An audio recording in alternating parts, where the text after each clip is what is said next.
Bonsoir à tous, merci de nous retrouver sur TV Sud pour le journal. Voici les titres de ce mercredi 1er février. Les températures en forte baisse dans la région. Après le Gard, le niveau 2 du plan d'accueil hivernal a été déclenché dans l'Hérault hier soir.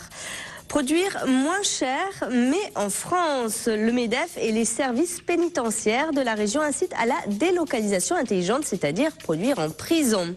Puis à Montpellier, le quartier Rive-Gauche sort de terre, une écocité de 9 hectares entre le Lez et l'avenue Raymond-Dugrand.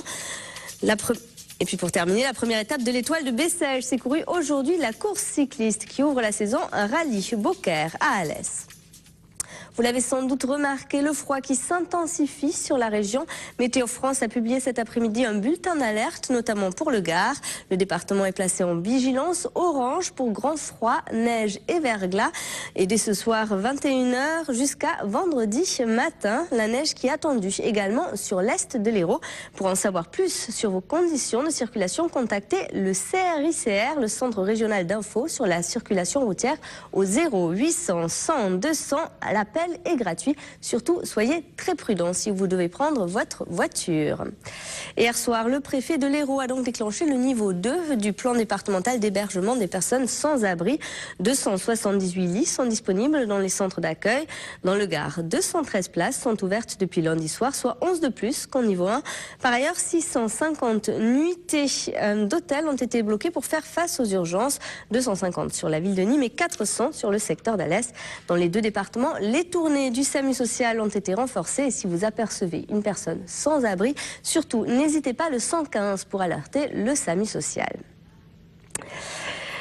Demain, dans l'Hérault, parents d'élèves et syndicats de l'enseignement primaire se mobilisent. Une journée d'action unitaire dans le département pour dénoncer les fermetures de classes. À Montpellier, 39 écoles sont concernées, dont 9 seront totalement fermées. Plusieurs actions sont prévues dans les écoles de Puy-Salicon ou Mirval, par exemple. Une manifestation se tiendra à 11h30 devant le rectorat de Montpellier. Un numéro de téléphone à présent unique pour joindre tous les services de l'État. Dans le Gard, la préfecture vient de mettre en place cette ligne directe. L'objectif, faciliter les démarches administratives aux usagers qui seront redirigés directement vers les services concernés. Il suffit à présent de composer le 820 09 11 72. Le coût est de 11,8 centimes d'euros la minute depuis un poste fixe. À Saint-Clément, les habitants du quartier veulent garder leur ligne de bus à Montpellier, mais ce n'est pas prévu par la réorganisation du réseau de transport en commun en vue de la mise en service des lignes 3 et 4 du tramway. En avril, la ligne 6 qui dessert l'avenue Saint-Clément, la rue de la Sorbe, les Arceaux et le Pérou devrait donc être supprimée. Les riverains sont indignés, d'autant plus qu'ils n'ont jamais été consultés par TAM. Johan Offray. 5 arrêts sont supprimés et qui éloignent le transport en commun des résidences très peuplées, puisqu'on nous renvoie sur la ligne 16 qui passe devant Supagro ou sur le tramway, mais qui est un peu extérieur pour de nombreuses gens qui se rendent en direction du Pérou, des Arceaux, Pérou. Que ce soit des travailleurs, des lycéens, des personnes âgées aussi très nombreuses qui vont en centre-ville vers les jardins du Pérou, c'est les priver d'un accès commode au transport en commun. Et depuis hier, une pétition circule auprès des usagers de la ligne 6 de Montpellier. Les riverains souhaitent une retouche du nouveau plan de transport. On vous en parlait hier dans notre édition. La coordination gardoise d'Europe Écologie Les Verts a annoncé l'investiture d'un candidat écologique pour chaque circonscription du département. Et ce, malgré l'accord national conclu avec le PS. Une déclaration qui a immédiatement fait réagir le bureau exécutif régional qui souligne que cette conférence dite sauvage n'engage pas EELV et qui rappelle que conformément à l'accord entre les écologistes et le Parti socialiste, les candidats investis sont bien Christophe Cavard sur la 6e circonscription du Gard et Jean-Louis Romégas sur la première de l'Hérault. Le quartier Rive-Gauche a été lancé hier à Montpellier, une nouvelle étape de la progression de la ville vers la mer. 9 hectares de logements, commerces et bureaux entre le Lez et l'avenue Raymond-Dugrand. Visite guidée avec Pierre-Paul Castelli. Les saisons passent et la ville avance. À Montpellier, la course urbaine vers la mer se poursuit avec le lancement de l'écoquartier Rive-Gauche. Sur ces 9 hectares, il y aura bientôt 1200 logements 40 000 m² de bureaux, commerces et équipements publics. Montpellier poursuit son développement et donc aujourd'hui vient de naître, prend naissance un nouveau quartier, le quartier Rive-Gauche, 1200 logements, dont un tiers de logements sociaux, un tiers d'accession aidée à la propriété. Pourquoi on fait ce nouveau quartier? Eh bien parce que, comme toutes les villes du sud de la France, il y a des gens qui viennent s'installer et qui viennent fonder leur projet de vie.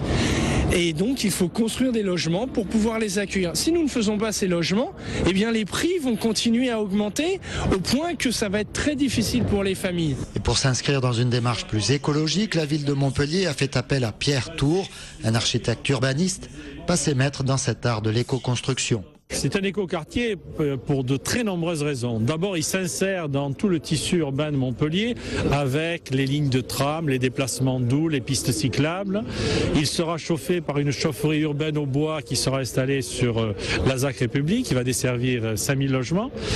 Il sera également un écoquartier parce que tous les bâtiments seront traités en BBC et avec des prescriptions environnementales assez, disons, relativement exigeantes, mais pour que les habitants soient vraiment à l'aise dans ce futur quartier. Les travaux démarrent ce mois de février, ils se poursuivront jusqu'en 2018. Le lancement de ce nouveau quartier, l'occasion pour les urbanistes, politiques, promoteurs ou encore architectes de revenir sur l'une des annonces phares faites par Nicolas Sarkozy lors de son allocution télévisée dimanche soir. Le chef de l'État a annoncé la possibilité de construire 30 m² de plus pour tout terrain, maison ou immeuble. Voilà qui bouleverse le coefficient d'occupation des sols, le COS. Écoutez. La décision, elle sera reportée sur les collectivités territoriales, c'est-à-dire qu'il y aura une possibilité donnée par l'État aux collectivités territoriales, sous certaines conditions, d'augmenter le COS de 30%. Est-ce qu'il ne faut pas tout simplement supprimer cette possibilité de COS et se dire, à chaque fois que les besoins de logement existent, faisons un projet qui corresponde à la réalisation des logements et correspondant aux besoins. Et anime le classement des monuments romains de la ville au patrimoine mondial de l'humanité à nouveau évoqué. Jean-Paul Fournier a discuté du sujet avec le nouvel ambassadeur de France auprès de l'Organisation des Nations Unies pour l'éducation, la science et la culture. Le maire de Nîmes qui a bon espoir de faire aboutir enfin ce dossier qu'il porte depuis 10 ans maintenant. Le contournement ferroviaire entre Nîmes et Montpellier sur les rails. Et comme pour tout chantier, il faut à présent établir un diagnostic archéologique avant d'entamer les travaux. D'autant plus que cette zone a été marquée par la présence romaine. Depuis 2008, des premières estimations ont été faites et dès la fin de l'hiver, les premières fouilles devraient démarrer. Écoutez. C'est une lourde chaîne opératoire des archéologues qui travaillent donc depuis 2 ans pour repérer, étudier les sites par le biais de ce qu'on appelle un diagnostic archéologique, qui est la première étape de l'archéologie préventive. Et ensuite, il y aura peut-être une vingtaine de fouilles préventives qui devraient commencer dans les mois qui viennent sur les sites majeurs. On a trouvé, étudié, évaluer une 50aine de sites et une vingtaine devraient faire l'objet d'une fouille préventive, donc une opération plus lourde qui devrait se dérouler entre la fin de l'hiver 2012 et pendant 18 mois qui suivent. Des fouilles préventives qui ne devraient pas remettre en question le tracé du contournement ferroviaire, hormis découverte extraordinaire, bien entendu. Un mot de sport à présent avec la 42e édition de l'Étoile de Bessèges qui a débuté aujourd'hui. La course cycliste qui rallie Beaucaire à Alès est un événement sportif incontournable pour les professionnels. L'occasion pour les directeurs sportifs notamment de tester leur équipe en ce début de saison. Pendant 5 jours, 18 équipes vont s'affronter sur 5 étapes. Marion Gachy et Franck Chassagnon. 12h30 et c'est parti pour les 136 coureurs qui s'élancent pour la première étape de la mythique Étoile de Bessèges. 148 km entre Beaucaire et Bellegarde, une étape taillée sur mesure pour les sprinteurs, l'occasion aussi de se tester en début de saison. On sort de stage au mois de janvier, on est avec les collègues de l'équipe et puis là on a envie de se mesurer à l'élite et puis quand on a passé 2 mois et demi à s'entraîner, on a toujours hâte de revenir à la compétition. C'est un début de saison donc pour nous, pour voir un peu où en sont nos coureurs, nos jambes, voir comment ça se situe par rapport aux autres équipes. Et voilà, c'est un très très bon départ. L'Étoile de Bessèges, j'ai quand même fait partie, pour moi, des grandes courses. Ça reste quand même, on va pas dire un monument, mais c'est pour les courses françaises, c'est très très grande course. Et on est très très heureux, en tout cas nous, l'équipe, d'y participer. De son côté, Marco Marcato, deuxième de l'édition de l'an passé, très affûté et motivé, espère bien prendre sa revanche sur Anthony Ravard cette année au terme des 5 étapes de l'Étoile de Bessèges. Pour moi, c'est la 4e fois que je fais ce cours. Et c'est une bonne course pour commencer la saison, pour tester la condition. Et je prouve de faire le meilleur. J'ai mis le classement général de côté, même si on y pense toujours. L'année dernière, j'y avais pas pensé, j'avais pensé aux victoires d'étape et c'est venu au fur et à mesure des étapes. Et cette année, ça va être pareil. Je vais d'abord viser les victoires d'étape et si il y a un coup de Trafalgar, un groupe de une vingtaine de coureurs qui s'extirpent du peloton, j'espère être présent à l'avant et pourquoi pas faire un bon contre-la-montre et regagner le classement général, oui.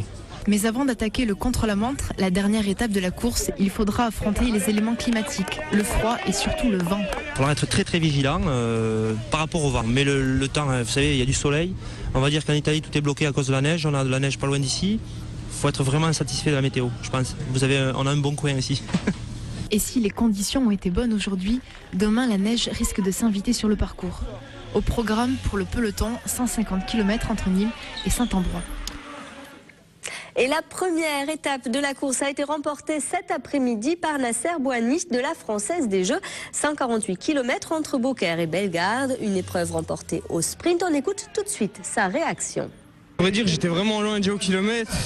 J'ai essayé de trouver l'ouverture. Et à 500 mètres, j'ai eu une ouverture, j'ai lancé direct et je suis revenu petit à petit sur le devant. Moi, ça fait plaisir, hein, surtout que moi, c'est ma première course d'année. Donc ça me met en confiance, c'est bien pour la confiance. La délocalisation intelligente, c'est le concept mis en avant aujourd'hui par la Direction interrégionale des services pénitentiaires et le MEDEF Languedoc-Roussillon. Il s'agit d'inciter les chefs d'entreprise à produire en prison plutôt qu'à l'étranger. En Midi-Pyrénées et Languedoc-Roussillon, 13 sites de production existent dans les centres de détention. Jean Brun. Ils ne sont que 25% dans notre région à bénéficier d'un travail en prison. Trop peu pour les 2700 détenus incarcérés aujourd'hui en Languedoc-Roussillon. Il est vrai que de nombreux établissements anciens n'ont pas l'infrastructure nécessaire à l'accueil d'une entreprise dans ses murs. À Béziers, inauguré il y a peu, tout a été prévu. Et ces nouveaux établissements, si vous voulez, possèdent donc des surfaces d'ateliers qui sont quand même intéressantes pour les entreprises, donc qui peuvent implanter des activités dans de meilleures conditions. On a aussi amélioré technologiquement nos procédures de contrôle. Tout est fait pour attirer les entreprises, car en Languedoc-Roussillon, elles ne sont encore qu'une quinzaine à avoir osé l'aventure sur les 2500 entreprises adhérentes du MEDEF. Ce qui est important, si vous voulez, c'est de dédramatiser cette population. Donc d'abord des visites de chefs d'entreprise dans les prisons, où ils vont se rendre compte effectivement comment le travail peut intervenir dans les prisons.